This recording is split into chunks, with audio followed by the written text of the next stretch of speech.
mene bukan hon so mindarang bo chong hong paning ding bom seng ve akang hon kaya lo piano long ji mene bukan hon so mindarang bo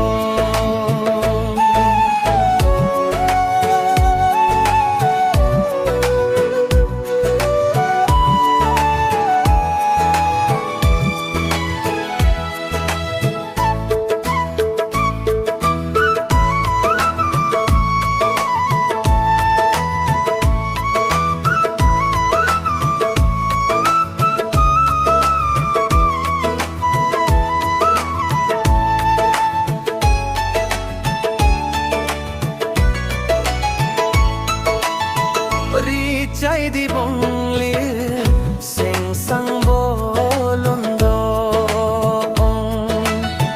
sa rumai no nang kang reng jume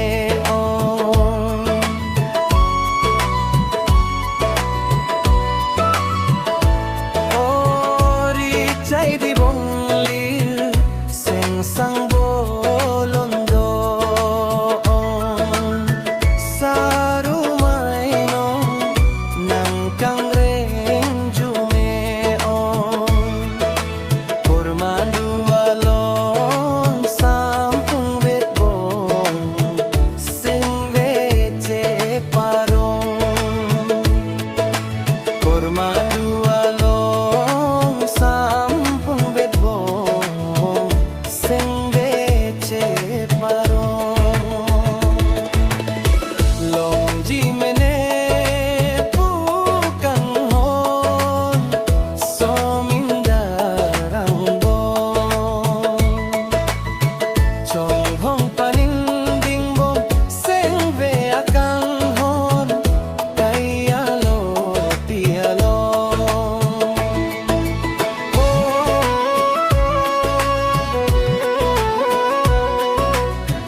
Kando jibo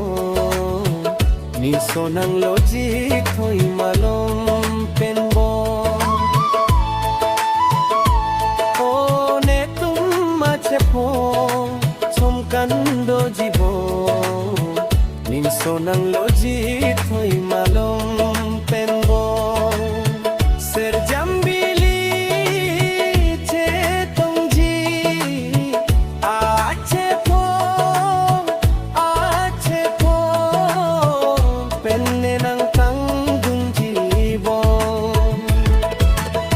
long ji mene